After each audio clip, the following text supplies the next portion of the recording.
¿Qué tal? Buenas tardes, muy buenas tardes. Bienvenidos a una emisión más de Analistas de la Noticia a través de ICN, una nueva conciencia. Gracias por compartir, gracias por seguirnos. Denle me gusta y búsquenos ahí también en señal abierta. Canal 33 Tigo, Canal 45 Claro en el 95, también en Cable Color a través de ICN, 299 en Maya Visión. Y búsquenos en la página de Analistas de la Noticia y ahí también puede hacer sus comentarios. Dejen sus comentarios constructivos, que esos con gusto respondemos y con gusto. O sea, los negativos los leemos y gracias por seguirnos siempre. Pues. ¿Qué es lo que piensan ustedes? Pues esto también hay respeto. Hay respeto, se respeta la opinión de todo tipo. Siempre y cuando evitando cuestiones insultantes, pues eso sí no lo leemos, ni siquiera, pues, no perdemos el tiempo. Esta tarde hemos invitado a Wilfredo Méndez, especialista en derechos humanos también. Y es que nos sorprende el qué. Nos sorprende que no hemos mejorado, o sea, la situación de derechos humanos. Hay un informe de la OEA. Bueno, aquí informes de la OEA, informes de la ONU, informes de todo tipo de derechos humanos. Siempre nos deja un poco complicados. En este informe, la Relatoría para la Libertad de Expresión de la OEA acaba de publicar un informe regional sobre el estado de libertad de expresión en las Américas 2023 y en el caso de Honduras destaca su preocupación por las restricciones al acceso a la información pública. No hay acceso a la información pública. Las páginas decaen, no sabemos qué es lo que está ocurriendo. Y en el caso de Honduras destaca esa preocupación. Uno, los discursos también de odio, los recientes crímenes contra periodistas y comunicadores y las campañas de desprestigio, además de mantenerse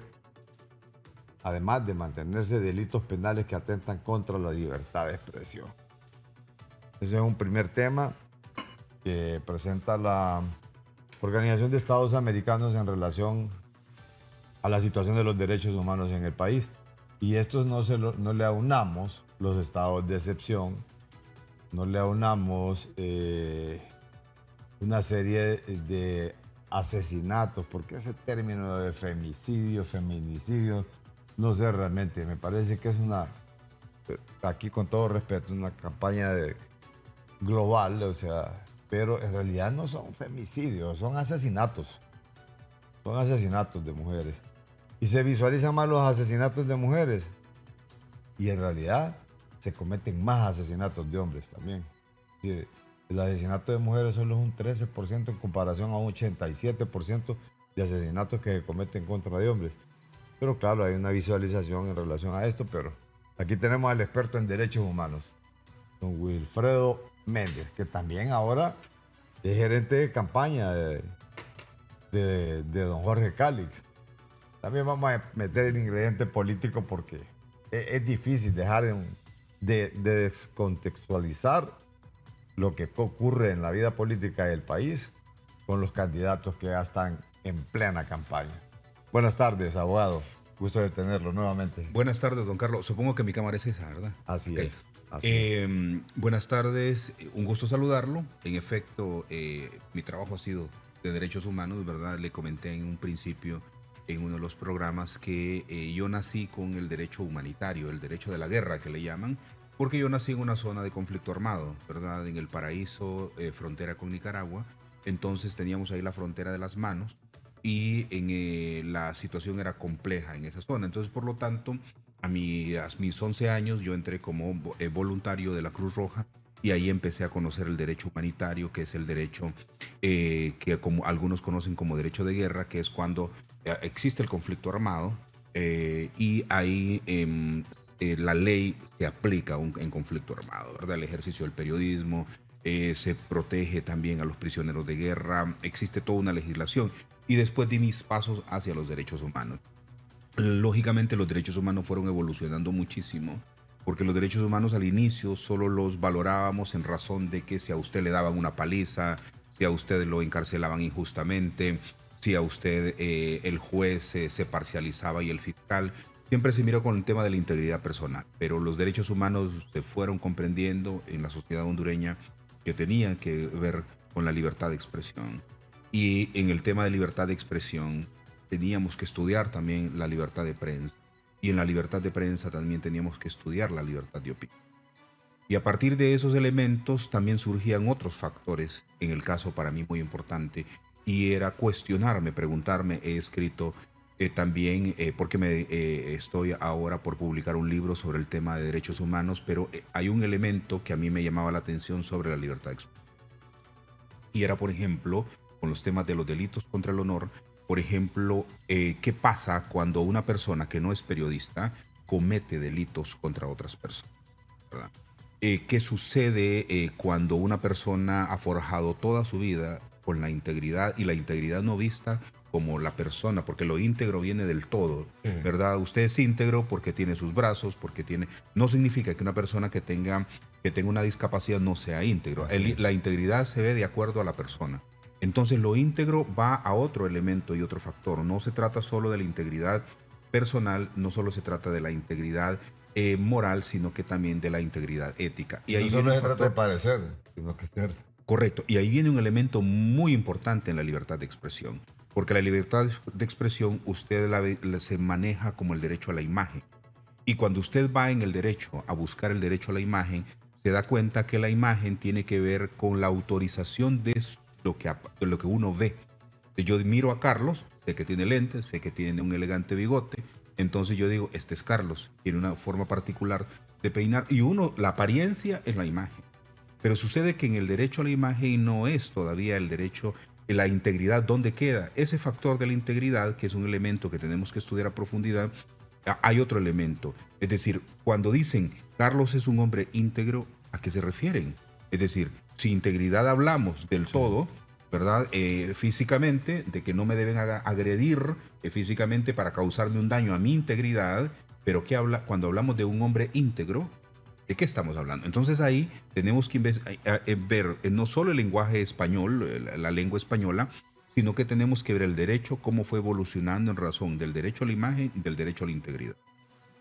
Fíjese que es interesante porque es un concepto bien amplio, ¿no? Sí. Es un concepto bien íntegro para tomar su palabra. Sí. Entonces ahí vamos a salir un poquito de este tema de la cuestión precisamente de la restricción de la información. No, es que por ahí vamos a ir, No, pero es que yo quería entrar porque ahorita se me ocurrió y dije yo, bueno, realmente como una pregunta que ya estaba en el tintero, en este momento es oportuno hacerlo. Ahora, ¿qué piensa entonces sobre la gente que es íntegra y que se mete a la cuestión del nepotismo? O sea, ¿qué variedad hay ahí? O sea, ¿qué es lo que hace falta? O sea, ¿qué pasa? Sí. O sea, si usted o que avala.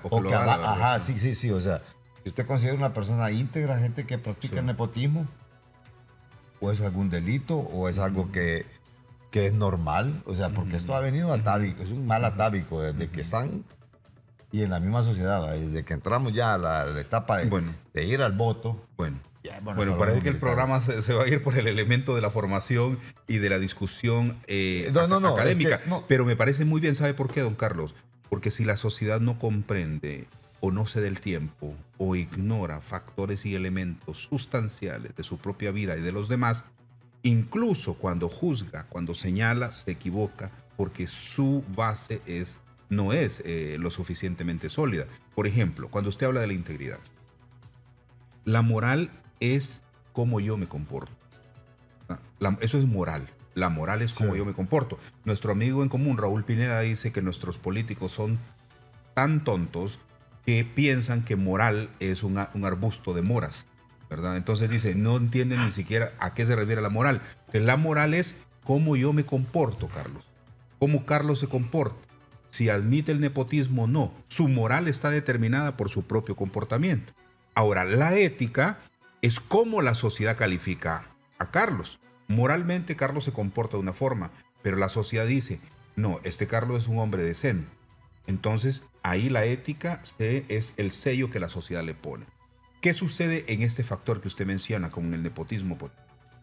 Mis principios personales no me van a permitir admitir un hecho que va a causar un daño social. En el momento en que yo lo admito, me alejo de mis principios morales, me alejo de mi formación moral, y entonces da paso para que nosotros podamos decir, este diputado, que yo pensaba que era una persona honorable, se metió a una junta directiva a patadas, su honorabilidad la dejó a un lado, y por lo tanto el desgaste de sus principios morales se alejó de la moralidad con la que creció.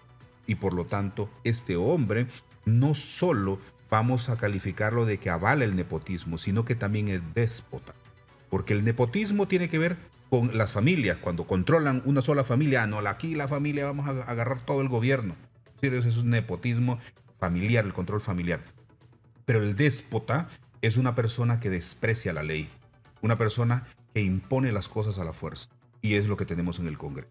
En el Ejecutivo tenemos nepotismo y en el Legislativo despotismo. Y cuando usted avala esas dos cosas, creyendo de que aquella persona moralmente era correcta y su comportamiento es distinto, entonces existe un abandono de su esencia personal. Ahora bien, cuando nos referimos a la persona de patada, no estamos refiriendo a con nombre y apellido. O sea, que también es la persona que tiene un hermano en Hondutel y que también fue a Hondutel. Es que esa acción fue avalada, don Carlos, fue avalada por toda esa junta directiva. Todos los que están en esa junta directiva avalaron esa acción que fue, y no solo, y el comportamiento se siguió dando. Se siguió dando cuando nosotros miramos que a la fuerza y no por la ley se fueron aprobando leyes, se fueron nombrando altos funcionarios públicos, sin cumplir los requisitos de ley y sin cumplir los requisitos de número de diputados. Así empezó el Congreso, así sigue, y aparentemente así va a terminar. ¿Cuál es el gran problema que podría pasar a futuro? Es que hay delitos contra la forma de gobierno que se dieron en ese momento. Y hay delitos que incluso no prescriben. Entonces, si en algún momento se eligiera un fiscal lo suficientemente comprometido con la Constitución y con la ley, podría perseguir esos delitos. Y estas personas... Actualmente no cumple el requisito. Actualmente no. ¿Qué sucede, don Carlos? Usted mira con mucho asombro, me imagino que sí, lo que pasa en el Perú, por ejemplo. Presidentes que fueron destituidos, fiscales que fueron destituidos, miembros de la Corte destituidos y están en procesos judiciales, unos encarcelados. ¿Por qué en Honduras no sucede eso con ningún político actualmente?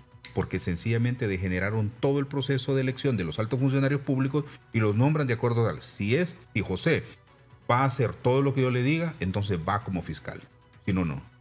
Y en la administración pública actualmente está lleno de familiares, no solamente de un solo poder, sino que se han repartido toda la administración pública, sí. Porque miramos a la ministra también de Salud Pública diciendo que está nombrando a su hermana porque le da miedo de ir a dar a la cárcel, que no quiere emular a la ex ministra también de ese mismo ramo del gobierno anterior.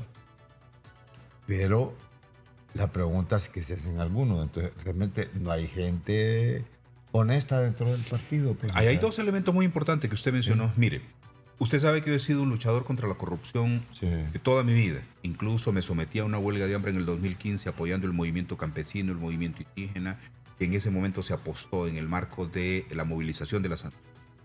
Sin embargo, don Carlos, hay que tener mucho, porque hay figuras legales que se usaron de forma tal para perseguir el delito pequeño, que en el derecho se le llama bagatela. Sí. Y los periodistas lo saben muy bien porque tienen una formación también bastante amplia en el derecho. Entonces, ¿qué sucede?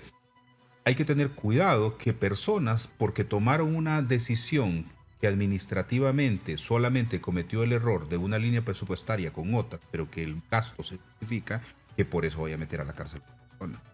Eso no es correcto. Entonces, ¿qué sucede? Hay funcionarios públicos o hay personas que son muy honradas, que son probas, que dicen, no, a mí no me metan en política, no me den un cargo público, no me den nada. Porque yo no voy a ir a comprometer mi prestigio por estar en un lugar para que después me persigan. Y como yo soy una persona íntegra, voy a hacer las cosas como corresponden y lo que va a suceder es que más bien me van a perseguir penalmente después y termino en la cárcel sin haber cometido un delito. Entonces la gente buena no participa porque tiene estos factores. Por eso hay que revisar toda la legislación de corrupción porque puede tener esa implicación. Ahora le concluyo con esto en lo que usted mencionaba. Primera cosa, por lo que decía la ministra, de que se podían cometer algunos errores administrativos y que ella no quería terminar en la cárcel. Eso es válido. Pero cuando viene y dice ella de que va a poner familiares suyos porque no confía en nadie más, yo le voy a contar uno de mis pecados. Yo al principio, cuando la presidenta Zelaya justificó que tenía ciertas personas alrededor de ella para protegerse de un posible golpe de Estado, otra situación, fíjese que yo me la creí. Yo dije, en alguna medida tiene razón. Pero cuando usted mira que no era uno, no eran dos, no eran tres, no eran cuatro, no eran cinco, sino que ve toda la familia, y le aseguro que si hay que hacer un comercial en favor de los animales, van a ser los gatos de ellos y los perros de ellos. Es decir, hay un control total del gobierno y eso es corrupción por donde lo quiera ver. Pero se está emulando en el resto de instituciones. Es que mire, al inicio yo pensaba lo siguiente. Decía, ¿qué sucede con este control familiar? ¿Verdad? Hermanos, hijos, tíos, sobrinos, esposas, cuñadas, es decir, de todo. Entonces usted mira que van formando un círculo. Y yo le decía a un amigo, este es un círculo de poder. Pero si la familia presidencial Castro Zelaya lo hace, ¿por qué no lo va a hacer el ministro que está en un lado? ¿Por qué no lo va a hacer el gerente de otro lado? ¿Y cómo le va a reclamar? O un cónsul. O un embajador. O un embajador, ¿verdad? Poniendo cónsules o poniendo otros, ¿verdad? O cómo no lo van a hacer los diputados en el Congreso. Ah, mira, yo estoy en el Congreso, vos te vas para la Corte, vos vas a estar en el Ejecutivo allá, y entonces se forman otros círculos de poder. Entonces usted al final, entre círculo y círculo de poder, tiene una cadena familiar de control del país. ¿Qué es lo que significa? Que no es el talento, que no es el conocimiento, que no es la experiencia que está privando en el gobierno. Y hay otro factor. Cuando yo miro una mesa con gente inexperta, digo yo, en un país tan pobre, usted no puede jugar a la casita. Si usted tiene una enfermedad grave, no va a ir donde un albañil.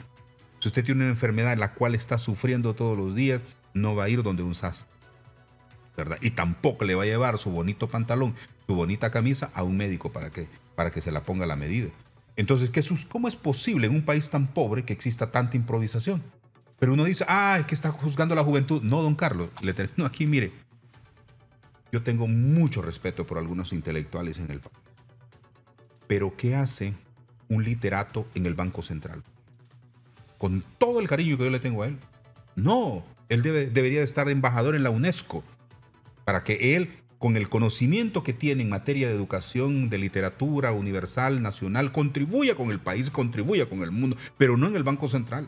¿Por qué en finanzas está un abogado? Mire, usted sabe que los abogados estudiamos derecho mercantil y un montón de cosas, pero no es nuestra competencia mayor. ¿Por qué no está un financista? ¿Por qué no está un economista ahí?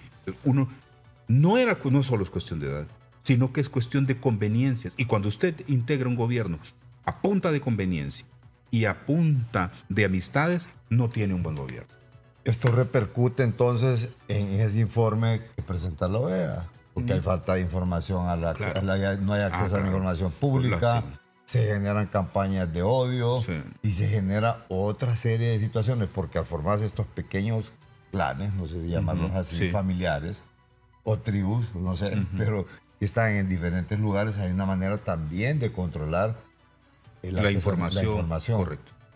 ¿Cree que esto tenga alguna repercusión claro que toda esta situación que usted ha planteado y que repercuta en esto precisamente? Tiene una relación. Este informe. Mire, una de las formas como opera la corrupción es que los trata de contaminarlos a todos. Entonces usted no dice nada porque yo le di algo. Sí. El camarógrafo no dice nada porque yo le pasé algo. El administrador no dice nada porque un regalito. Al final guarda silencio todo. Todos en alguna medida están manchados. Igual en esto. Sucede que cuando hay opacidad en la administración pública, la cosa se hace en la oscuridad. Cuando las cosas se hacen bajo, como cuando se hacen en secreto, entonces la información se esconde o la información se destruye o la información se diluye para que las personas no tengan la información correcta, no tengan la información suficiente y así la corrupción va operando. Entonces, aquel periodista que pueda buscar información clave, que pueda afectar a un funcionario público determinado, pasa al exilio, pasa al olvido. Y si sigue molestando aún así, entonces hay un proceso de persecución, hay un proceso de desprestigio, buscan una forma para crearle delito o para destruir su buena fama. que era lo que estábamos hablando al inicio, de la integridad de la persona. Entonces se van, si dicen, don Carlos es tan honesto, tan honrado, que no hay otra forma, ataquemos lo que él más cuida, que es su buena fama, su buen nombre, su integridad. Entonces le inventan cualquier cosa. Y ahí vienen las campañas de desprestigio, y entonces se van contra la imagen de la persona. Y claro, hay otros, don Carlos, que son francotiradores, le llaman en materia de seguridad, o en materia más bien de la inseguridad de la gente, que cuando ustedes generan tanto odio contra una persona, surge alguien que sin conocerlo, sin saber nada, lo encuentra en la calle y lo agrede. O incluso sin saber nada, pero como la campaña de odio ha sido tan fuerte, le mete un balazo. Eso hay que tener mucho cuidado porque las sociedades se degeneran. Bien, interesante este planteamiento. Al retorno, esto que ha propuesto el presidente del Congreso Nacional, el Tribunal Constitucional. Al retorno.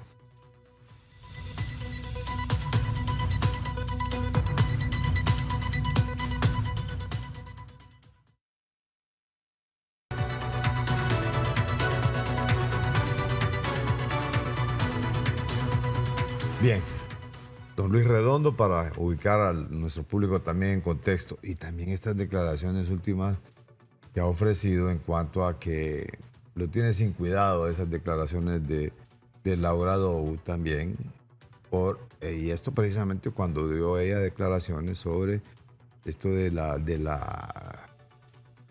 este Tribunal Constitucional dentro del Congreso, pero cómo lo percibe también el abogado Wilfredo Méndez.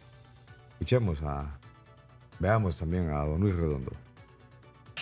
Bueno, lo de la embajadora me tiene sin cuidado, yo no acepto injerencia, como yo tampoco me meto en los asuntos que están haciendo en su país, en ningún sentido. Yo sí soy respetuoso, así que no voy a opinar al respecto.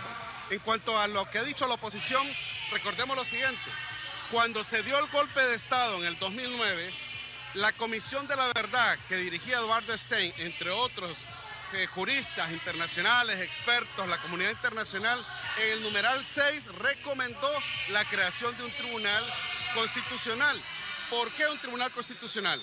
Porque, por ejemplo, si hubiese existido, no hubiera habido golpe de Estado, no se hubieran aprobado las sedes, no hubiese pasado un montón de leyes que son inconstitucionales o sentencias que son inconstitucionales, como la de la reelección que le permitió a un criminal del narcotráfico dirigir el país por segunda ocasión. En este caso, ¿el partido PSH? Yo no estoy en el PSH, esto fue igual que cuando estuve en el PINU, respeté el tiempo que estuve en el PINU, respeté el tiempo que estuve en el PAC, he respetado el tiempo que he estado en el PSH, pero no voy a continuar en las elecciones con el PSH. Presidente, usted está aquí acompañando al pueblo y a los diputados y el ministro por parte del departamento de Cortés. San Pedro Sula está a falta de un alcalde. Hemos visto las últimas declaraciones de Roberto Contreras. ¿Qué opinión le merece en torno a esto? En mi opinión, él debería de renunciar. En mi opinión, él debería de hacerse a un lado. San Pedro Sula no merece a alguien con ese tipo de vocabulario, y además que está siendo investigado por unos actos que ya el Ministerio Público develará cuál es el trasfondo de este asunto. Nosotros creímos de que él iba a ser una persona diferente, se le dio el apoyo total, todos votamos por él, pero ha decepcionado en muchos sentidos.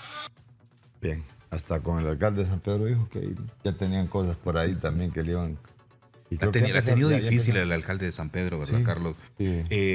Usted sabe que... Es muy disruptivo también, o sea, sí, me parece que ha sido un poco... Se ha excedido, ¿no? Sí. Fíjese que yo no me lo imaginaba con ese lenguaje porque yo lo conozco, ¿verdad? Sí. Hace un tiempo. Y además él es evangélico, va a la iglesia y todo. No sé qué le dicen los hermanos cuando llega a la iglesia después de las palabrotas que dice. Entonces lamento mucho la situación en cómo empezó San Pedro Sula, ¿verdad? Con el alcalde. Ahorita estuvo el presidente Luis Redondo en San Pedro Sula, sí, acompañando Pedro, ¿cómo se llama? Vaquero es. Sí, a Pedro Vaquero. Vaquero. Vaquero es el de Gobernación. El ministro de Gobernación. Sí. Mire cómo se burlan en la presidenta. No se llama Tomás. Tomás Vaquero. Sí. Bueno, cómo se burlan. Uno es Vaquero y el otro es Barquero. Ajá, Tomás Vaquero. Cómo se burlan en la cara de la presidenta. Ella dijo que renunciara si alguien se iba a dedicar a la campaña. Sí. Como funcionario público. Y mírelo, subido en un estrado haciendo su anuncio a la alcaldía. Y la presidenta sin el más mínimo respeto. Con el presidente del Congreso. Mire, con este tema, don Carlos, el tema del Tribunal Constitucional. El asunto es que como todos hemos pedido el Tribunal Constitucional, los estudiosos tanto de la ley como periodistas que estudian muchísimo estos temas, Entonces el Tribunal Constitucional se volvía en una necesidad en la medida en que resolviera los grandes conflictos. Algunos decían, bueno, si hubiésemos tenido un Tribunal Constitucional no hubiese sucedido el golpe de Estado con el tema de la cuarta urna, porque Mela al final, decían ellos, burló la ley y le negaron una cosa, le negaron otra y él al final cambió las figuras para al final hacer la cuarta urna. Si hubiéramos tenido un Tribunal Constitucional, ese conflicto se hubiese dirimido en el Tribunal Constitucional. Muchos estamos de acuerdo en que ese poder del Estado podría constituirse para poder dirimir esas situaciones. Prácticamente la Sala Constitucional absorbería el Tribunal Constitucional. Nosotros tenemos una carga burocrática realmente ofensiva para la capacidad económica nuestra y para las necesidades de nuestro país. Imagínense que teníamos 15 magistrados y ahora tenemos 19. ¿verdad? Con esos 4 magistrados, que es ilegal también esa elección. Y en este caso del Tribunal Constitucional, en resumen, don Carlos, muy bien, hay una necesidad. Pero la Sala Constitucional en Costa Rica ha funcionado muy bien. La Sala Constitucional, y así se llama, que tiene las veces de Tribunal Constitucional. Entonces la pregunta es, si nosotros aprobamos un Tribunal Constitucional, que es cierto que es necesario, pero en estas circunstancias, con una clase política corrupta, con una clase política que demostró nuevamente que eligió una Corte Suprema como les dio la gana, sin el mérito, que eligieron fiscales generales como les dio la gana, entonces de nada nos sirve tener un Tribunal Constitucional, porque al final van a poner el número que sea, 3, 4, 5, a favor de los grupos políticos corruptos que dirigen este país. Entonces, al final, por mucho conflicto que hay en el país, no lo van a resolver, porque ellos no lo van a resolver en favor del pueblo hondureño, porque ellos lo van a resolver en favor de aquellos que lo nombraron. Por lo tanto, en el ámbito práctico, en el ámbito de lo útil para la población hondureña, vamos a tener un Tribunal Constitucional con un mal de origen que no va a funcionar. Es más una cuestión demagógica en este momento. Así, por demagogia lo considero. Así lo considero porque... La coyuntura en que sale, en que surge en este momento, es la apropiada, ¿cree usted? Es decir, cuando se vio que venía de una crisis el Poder Judicial, precisamente por esa situación del nombramiento del magistrado que le correspondía estar al frente. La misma cosa se daría. ¿Qué tendría usted si tiene un Tribunal Constitucional constituido por 5 magistrados? Que 2 serían de Libre y los otros 3 se dividirían entre el Partido Liberal y Nacional. Lo más seguro, 2 nacionalistas y 1 del Partido Liberal. O sea, el mismo defecto. La misma cosa. ¿Verdad? Yo no soy como don Roberto para decir malas palabras, pero sí, la misma cosa sería. Es decir, realmente el nivel de decepción, don Carlos, llegar a estos niveles de nuestras vidas y estar discutiendo la forma corrupta desde hace 15, 20 años, realmente es muy doloroso en una sociedad que no ha logrado romper las barreras de ese control político corrupto. Usted comparte, no sé, leí en algún momento a Gabriela Castellanos diciendo de que el Congreso Nacional está contribuyendo a mantener al Libre en el poder. O sea, mantener al Libre en el poder no solo para este periodo, sino que para el próximo periodo, pero no lo dice si es de alguna manera democráticamente, dice elecciones internas. ¿Cree que van a haber elecciones internas dentro del Libre? Mire, siempre el tema de las elecciones ha generado desde los 80 siempre la duda. Van a haber elecciones, ¿verdad? Y han sucedido cosas realmente fuertes, pues hemos vivido épocas en las que la tensión en el Congreso de la República ha sido muy grande. Mire, yo lo que me preocupa serían formatos de imposición dictatoriales en el país que quisieran perpetuarse en el poder. Eso sí me preocupa, pero eso va a pasar en la medida en que nosotros participemos o no participemos internamente en los partidos. Si no participamos, pues el que controle el partido feliz, porque no va a tener competencia y va a imponer sus candidaturas únicas, ¿verdad? Entonces, desde esa óptica no lo vamos a permitir. Por lo menos nosotros dentro de Libertad y Refundación, apoyando a Jorge Cálix como candidato presidencial, estamos claros con todo el movimiento Juntos por el Cambio y Honduras Libre de que no vamos a quedarnos de brazos cruzados, y eso lo estamos haciendo. En el Congreso de la República, claro, la forma y la composición en que han manejado y han impuesto la Junta Directiva al menos y cómo se ha dirigido el Congreso ha sido una forma de manipulación total. Y en este caso yo no ignoro ese tipo de cosas y ese tipo de comportamientos que al final terminan tanto en la aprobación de legislación en favor de los grupos oscuros del país, como también el hecho de no permitir que otra legislación avance engavetando. Sí, dice que estaba viendo también una publicación de de don Oscar Estrada, quien señala, a ver si lo ubica ahí en el blog de Oscar Estrada, a ver si ubica sobre esto que se están manejando algunas cifras. Dice narrativa, de números, narrativas y sorpresas incómodas. Ahí en eso, don Oscar hace un planteamiento de que Rixi Moncada ya está tomando, que ya está mucho más arriba que don Jorge Calix, y que don Salvador Narra la ha bajado, y que ha repuntado Narria Fura y doña Ana Hernández. Ana de Hernández. Ana de Hernández. Y que don Eduardo Maldonado, que solo es cuestión de que diga que sí para alzarse con la candidatura del Partido Liberal. ¿Qué análisis puede hacer usted en relación al planteamiento que hace don Oscar Estrada? Tendría que revisar, don Carlos. ¿En qué se basa? Tendría que revisar la narrativa, como dice él. Sí. Me gustan sus títulos. Eso significa que Oscar ha ido mejorando. Bueno, realmente es un buen escritor, ¿verdad? Un buen periodista de investigación. Ha hecho un buen trabajo en los temas de seguimiento de narcotráfico, ¿verdad? Escribe muy bien. Tendría que revisarlo, tendría que analizarlo, porque los últimos números que yo conocí en relación a la candidatura de Jorge Calix y de Rixi Moncada fueron de hace un mes. No tengo información reciente para poder opinar de cómo están los números, a quién favorece o no. Y lo que tengo es más el hecho de lo que se dice, aunque dicen en política percepción es realidad. De lo que tengo son percepciones, pero no tengo el dato preciso, el dato correcto. Ahora, en el caso del Partido Nacional, en relación al señor Tito Asfura, mire, yo creo que hay una confianza, creo yo, excesiva de parte del gobierno en razón de decir que el Partido Nacional está anulado. Uno no puede ignorar que Asfura llegó a tener una cantidad de votos importantes en el peor de los momentos, es decir, estando Juan Orlando en el poder. Y yo no pensé también que Asfura iba a tener competencia. Aparentemente, de los candidatos que surgían, no había alguno que le pudiera hacer cosquilla.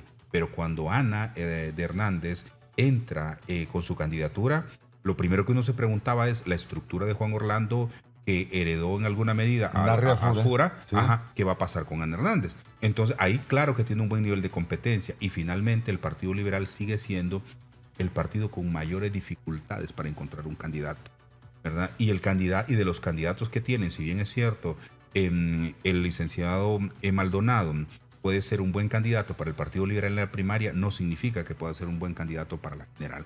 Por eso la expresión de don Raúl Pineda la semana pasada diciendo: no es que Libre va a ganar, es que la oposición se hace perder a sí misma, porque no ha tenido la capacidad de poder buscar un candidato lo suficientemente fuerte, correcto. Sí. Y ese que esto que dice usted en relación a lo de Narria Fura es cierto, pues, porque toda esa estructura que tenía Juan Orlando Hernández era parte ya de Narria Fura. Sí. Y ahora que se lanza doña Ana, entonces pasa esa estructura, divide más el partido. Pero usted encuentra, don Carlos, que el Juan Orlandismo, por un lado y por otro, tiene poder. Tocándolo por los dos lados. Por los dos lados. Va a tener decir, no hay competencia. Cualquiera de los dos va a ser candidato de Juan Orlando. Es correcto. ¿O no? Es correcto, de acuerdo. Sí. Es correcto. O sea, entonces, y del otro lado, el Partido Liberal, no sé de quién va a ser candidato también. O sea, ahora sí, me parece una cosa interesante del Partido Liberal, yo lo decía hace un tiempo, y era que no pensé yo que don Gianni Rosenthal lo iba a hacer, que era hacerse a un lado. Eso me pareció un buen paso de él, porque eso significa que en alguna medida él da una importancia al candidato del Partido Liberal. Ahora bien, pero también, ojo, puede hacer de que estén surgiendo candidatos como doña Maribel Espinosa, que ya lo ha dicho aquí, y aquí lo expresó ya públicamente, de que sí iba a buscar la candidatura. Recuerde que hay estatutos dentro del Partido Liberal que se lo prohíben, porque ahí lo señala previamente, de que ha sido prestada o que no ha tenido la militancia en los últimos 4 años. Probablemente la deshabiliten. Igual puede suceder con Suyapa Figueroa. O con Jorge, que lo quieren inhabilitar. Puede ocurrir con Jorge, exactamente. Usted ha visto ese escenario, eso por un lado. Y lo otro también es, hace un mes que usted vio y tuvo acceso a esas encuestas, aquí, quién ha estado arriba o quién estaba arriba en ese momento, porque sí me interesa saberlo, pues. Bueno, hace un mes yo conocí una encuesta de segunda mano, diría yo, porque cuando yo llegué a la reunión ya se había presentado la encuesta. Y fue casualmente el día en que Jorge se presentó en la sede del partido para presentar su equipo de trabajo. Previo tuvimos una reunión y ahí se comentó, yo tuve que hacer una acción en el partido primero y llegué a la reunión después. Se había presentado una encuesta de una embajada, no voy a decir el nombre ahí para no comprometer, porque no estoy tampoco, no la vi exactamente, y tampoco vi exactamente en ese momento, pero que esta encuesta ponía a Jorge con 15 puntos arriba de Rixi. Si esa tendencia se mantenía, don Carlos, no había duda de que el triunfo de Jorge era más que seguro. Y además un fraude ya con 15 puntos arriba es muy difícil de hacer. Sí, bien difícil de hacer. Tal vez 2 puntos, 3. Es correcto. O sea, pero remontar 15 puntos es bien difícil. Y la otra persona posicionada sin duda alguna era Narria Fura en el Partido Nacional. Sin embargo, esas son las dos que yo escuché el comentario. Como le digo, como no tengo la evidencia científica, no lo puedo dar con precisión aquí con ustedes. Sí, ahora, el escenario anterior que le planteaba, pues, el hecho de ir descalificando gente para poner su propio candidato o poner otro candidato que de repente no suena en ningún lado de momento, ¿cierto? Porque ahí mismo decía, hay de sorpresas, entonces me quedé eso y hablé con Oscar, no, me dice, por eso lo dejé como sorpresa, dice, porque no sé. O sea, esa parte no le he podido dar lectura. Dice. Yo creo que aquí va a depender mucho. En lo de Jorge creo que sí plantea de que le ha estado afectando la cuestión que hay varios sectores que como esas campañas de odio lo tildaron de traidor. Pues. Entonces eso como que le ha afectado un poco. La cuestión es que en el caso de Rixi Moncada es que toda la maquinaria oficialista se la han puesto a la disposición. Pues. Correcto. No, ahí perdió el norte el coordinador del partido. Ahí se olvidó de que es coordinador del partido y tomó ya cancha, tomó partido en razón a Rixi. Esa realmente es una situación reprochable con el coordinador general del Partido Libertad y Refundación, porque él es el coordinador general del partido, no de un movimiento. Y ahí hay una inmoralidad en ese comportamiento al estar apoyando una sola candidata y más bien dando argumentos o insinuando para acciones de rencor y de odio en contra de Jorge Calix. Eso no es correcto, eso está bien.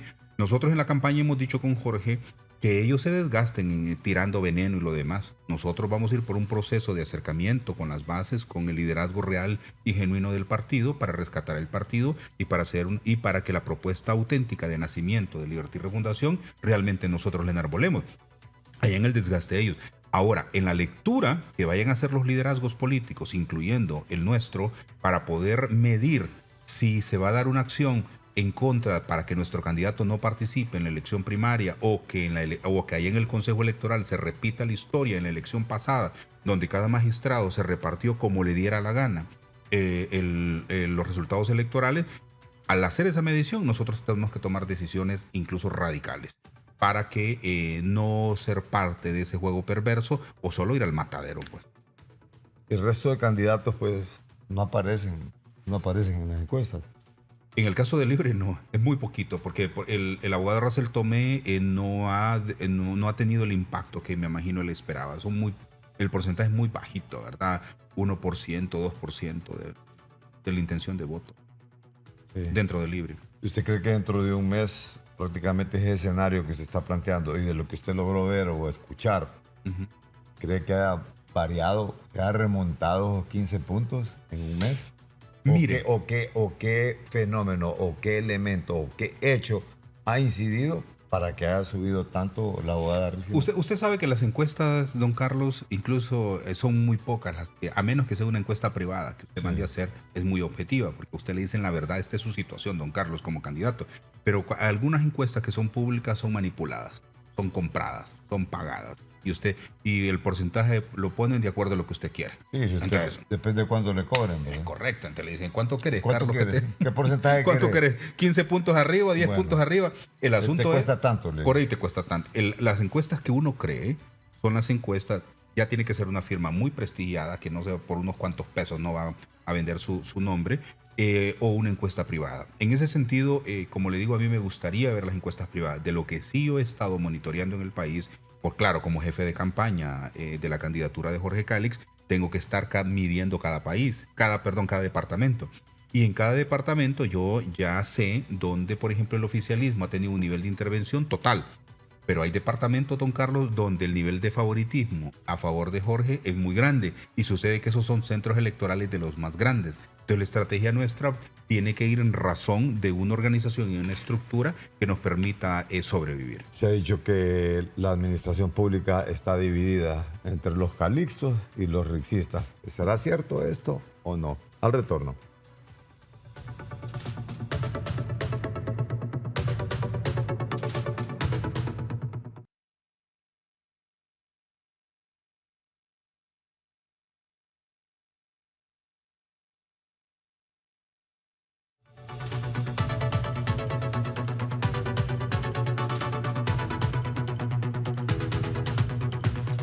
Bien, se ha dicho y siempre en estos grupos de los mismos colectivos Sí. se ponen de manifiesto que hay seguidores de corrientes dentro del partido y que están posesionados en Copeco, otros en el Instituto de la Propiedad, otros en el PANI que pertenecen a Jorge Cálix y los otros que siguen a la candidata del oficialista, por decirlo así, pues, de Rixi Moncada, que también pertenece al resto de la administración. Y luego se dice, se están descabezando a todos los de Cálix porque no comparten o están agarrándola en contra del oficialismo. ¿Es cierto esto, abogado? Casi en todo lo que ha dicho es cierto. Sí. Don Carlos, mire, producto de la fuerza que Jorge demostró cuando la presidencia del Congreso, esas negociaciones se dieron. Yo, en lo anterior que había visto dentro del partido, lo que sucedía era que si usted era representante de un movimiento político y participaba y de acuerdo al resultado electoral, usted tenía derecho a tomar decisiones en el partido, ¿verdad? Y también el derecho del poder político dentro del partido. Pero no había visto una persona que no estando en las coordinaciones de los movimientos tuviera ese nivel de poder político, y pasó con Jorge. Con Jorge sucede por esa negociación, por esa presidencia en el Congreso, pero también porque tiene 12 diputados con él. Al inicio eran 22. Después el oficialismo fue buscando la forma en cómo convencer a otros.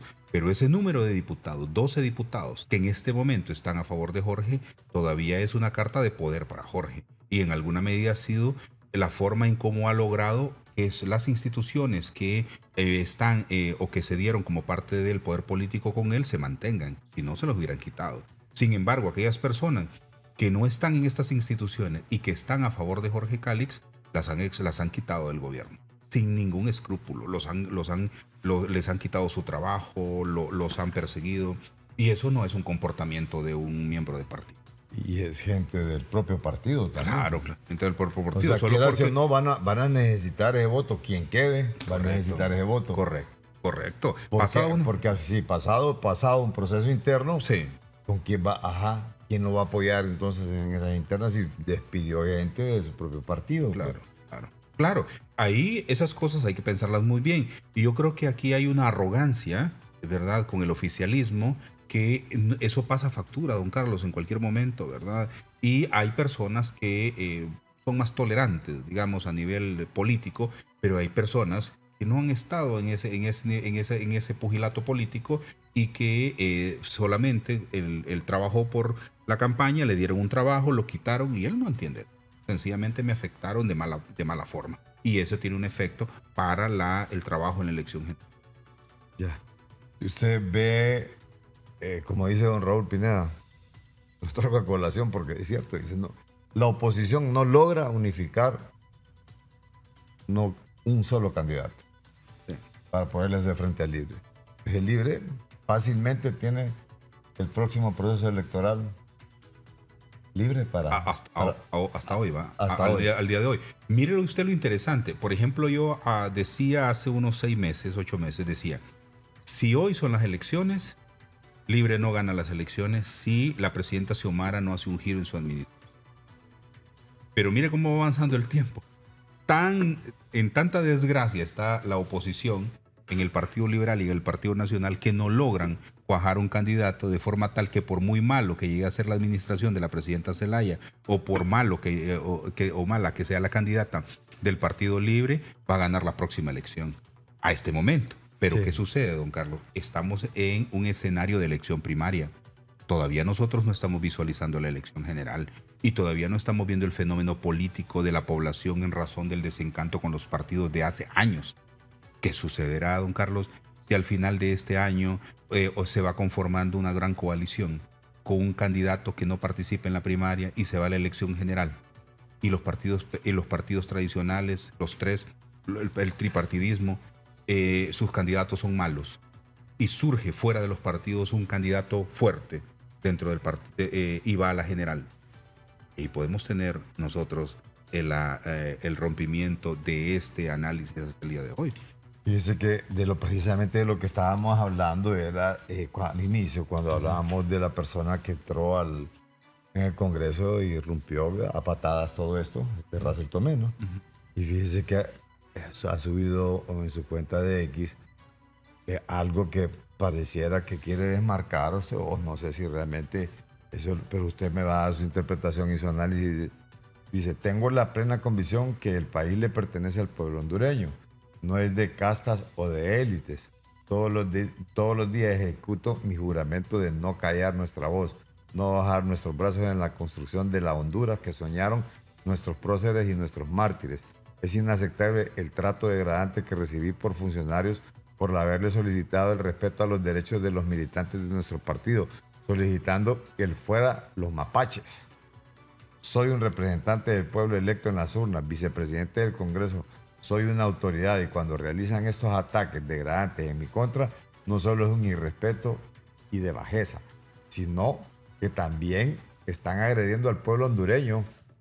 Por eso es preocupante la degradación de los ideales de nuestro partido en manos de estos funcionarios. Para ustedes militantes y bases de mi partido, envío esta carta para que juntos nuevamente nos unamos para rechazar el trato que pueda sufrir nuestra militancia, nuestros compañeros y hermanos de lucha. Y esto se refirió porque según las autoridades de Hondutel llegó a exigirle un incremento salarial al hermano que tiene ahí en Hondutel. Casi se ahoga leyendo ese último párrafo, don Carlos. Ese es el problema. No, ese es el problema de no usar las comas, ¿verdad? Sí. Y a nosotros, y principalmente a los periodistas, les enseñan redacción. Sí. Entonces es un problema. Mire, yo creo en este caso, don Carlos, que alguna incomodidad tiene el compañero Russell. Yo estimo a Russell, ¿verdad? Lo conozco lógicamente desde hace tiempo, pero me parece que alguna incomodidad tiene Russell o quiere aprovechar políticamente ese posicionamiento para desmarcarse de la presidenta. Recuerde usted que en muchas ocasiones hemos visto cómo en la medida en que se acerca la elección general o la elección interna, los candidatos tratan de desmarcarse del presidente, no digamos en la general, ¿verdad? Y puede hacer que Russell esté queriendo hacer ese desmarque en una elección primaria para decir yo sí represento las bases, yo sí represento a Libertad y Refundación, yo sí he estado preocupado de cómo... soy del pueblo. Sí, soy del pueblo. Claro. Entonces, hay expresiones que yo creo que hay que tener mucho cuidado cuando se habla de mapache, ¿verdad? Todo el mundo tiene derecho a un trabajo, don Carlos, y el hecho de que sea de otro partido, usted no puede condenar a estas personas. Yo creo que hay que tener mucho cuidado en la administración pública, en la forma en cómo se ha llevado y cómo se ha manejado para condenar a una persona que es técnicamente altamente eficiente y solo porque es de otro partido usted lo va a tirar a la calle para meter a una persona que no tiene las competencias ni la experiencia. Creo que en eso hay que tener mucho cuidado, es cierto. Nuestra gente que nos ayude en la campaña tiene derecho a un trabajo, hay que buscarlo, no se le puede dar trabajo a todos, es otra gran verdad también en el gobierno, pero el gobierno puede incentivar a la empresa, sobre todo a la micro, pequeña, mediana empresa, para poder generar grandes colectivos de trabajo. Y ahí es donde hay que tener mucho cuidado en la forma en cómo se lleva la administración con sus funcionarios en el poder. Fíjese que ahí, pues no sé, el término, el manejo que se ha dado en cuanto a que ha corrido prácticamente a la gente, ahí se va mucha inversión por parte del Estado porque los ha preparado. Sí, mucho, correcto. O sea, hay una inversión increíble. si hay alguien que le funciona y usted sabe que sí integró, porque hay gente íntegra en todos los de partidos. todos los partidos, de gente íntegra. Pero si usted, y mucha gente votó por el fuera joven, y de todos los partidos. O sea, y por eso es el triunfo arrollador también, que hace libre. Claro. Porque muchos nacionalistas votó por el fuera joven, porque estaba cansado también de estar viendo lo mismo. Entonces ahí, ya después, esto como que le puede tomar un giro de decir, bueno, estoy votando por un candidato realmente. Ya no quiero votar por X partido, sino que por un candidato. Como dice usted, ahí hay que tener cuidado con la gente, de la manera que se despide, de la manera de la cuestión de odio que se genera en contra también de la gente que trabaja en la administración pública. Imagínese usted ir a trabajar en un ambiente donde la quedan viendo con rencor, con odio a usted, y usted queriendo seguir haciendo un buen trabajo. Eso genera un impacto anímico de entrada, ¿verdad? Y la incomodidad y además que le ponen las trabas administrativas. Que lo que usted antes con facilidad decía, mire, necesito el vehículo que voy a misión en tal lado, necesitamos estos materiales y este equipo, y le traban todo. Entonces creo yo que eso es malo para el pueblo hondureño, muy malo, y creo también que eso no contribuye a la formación democrática de un país. Para ya ir aterrizando, el papel del Congreso, hace poco creo que ACJ ha tirado algunos informes también por ahí. Creo que este último es en relación a la cantidad de gastos que ha generado el Congreso Nacional y la poca productividad en cuanto a leyes, en cuanto a temas de país, según los señalamientos que hace ASJ. ¿Su criterio cuál es? En el 2001, creo yo, en el 2001 o en el año 1999, hicimos un trabajo para ver la productividad legislativa. Y sucede, don Carlos, que de lo que el Congreso resolvía, el 70% era aprobación de contratos. Aprobación de contratos. Y la legislación le encontraba a usted las nuevas leyes que se emitían en un 5%. Era tan baja la productividad en razón a la legislación desde esa fecha que usted dice, bueno, ¿qué pasan haciendo en el Congreso? Entonces usted dice, ¿qué hicieron este mes? Aprobaron el día del ladrillo, aprobaron el día del micrófono, aprobaron el día de la taza, aprobaron que se le dio un premio a X, a E, que, mire, bajo subvenciones, lo bonos demás, para las madres. Bonos y lo demás. Entonces dice usted, ¿qué clase de Congreso es ese? Y luego usted mira cuánto se gasta en dinero en un Congreso, las comitivas que van al exterior, qué es lo que nos traen en resultados del exterior. Usted dice, bueno, estos no trabajaron casi 8 meses. Sin embargo, el viático estaba ahí, las prebendas estaban ahí. ¿Cómo sucede eso? Y luego que les están dando subvenciones para que cada mes estén haciendo política con dinero del pueblo, cuando eso es corrupción y eso debería de detenerse, y que el mismo presidente del Congreso dijo en otro momento que eso no se iba a hacer. Entonces tiene usted un Congreso que prácticamente es un estorbo para la población en materia de desarrollo legislativo, en materia de productividad, y lo que tiene es un gasto innecesario, porque al final un Congreso que prácticamente no trabaja en función de la agenda del pueblo hondureño. Y sobre las aspiraciones que tiene el presidente del Congreso, bueno, todo el mundo tiene derecho a aspirar, ¿no? Es decir, cuando mi hija y mi hija me piden algo, bueno, es un derecho constitucional. La Constitución dice, usted tiene derecho a pedir. Ahora, que uno pueda darles o que es otra cosa, ¿eh? Igual ellos tienen el derecho a aspirar, ¿verdad? Es un derecho político que tienen de hacerlo. Y el infortunio para la población es cuando no hay talento en los que se postulan y la misma población les da el favor de ir a un Congreso de la República, de administrar el Ejecutivo, ¿verdad? O al final estos son los que van a elegir una corte mediocre, una corte comprometida con la corrupción, y ahí es donde el pueblo hondureño mismo se mete la daga por sí solo. El pueblo hondureño tiene que aprender a que estos políticos que han vivido del Estado toda su vida, ponerles un alto y que no le han generado mayores beneficios. Un alto completamente. A mí me da vergüenza realmente mirar alcaldes que tienen más de 25 años en sus municipios. Esos son unos antidemócratas, porque para empezar no le dieron oportunidad a otros, y cuando alguien va surgiendo le cortan la sala, bro. Entonces hay que controlar eso. Igual ocurre con los diputados. Con los diputados, imagínense gente desde los años 80 en el Congreso de la República. Hay gente que nunca pidió la palabra, pues. Sí. Incluso, por ejemplo, allá había un diputado que le decían el diputado... Un diputado de su departamento. También. Ajá, había un diputado que le decían el diputado orinón, porque nunca propuso nada. El único momento en que se levantaba era cuando iba al baño a orinar. Entonces, es decir, en esas circunstancias usted pensar en un país empobrecido, don Carlos, que la población tenga la oportunidad de condiciones mejores de vida. Pero eso depende de la población también. Y ahora hay presidentes también que quieren quedarse. Bueno, de hecho, hay algunos que ya quedaron, ¿cierto? Sí, hay que detener eso. Bien, muchas gracias. Don Carlos, siempre para mí es un honor y un saludo a toda su audiencia. Muchas gracias. Bien, han escuchado al abogado Wilfredo Méndez, especialista también en derechos humanos y actual gerente de la campaña del abogado Jorge Cali. Hasta aquí, analistas de la noticia. Buenas tardes.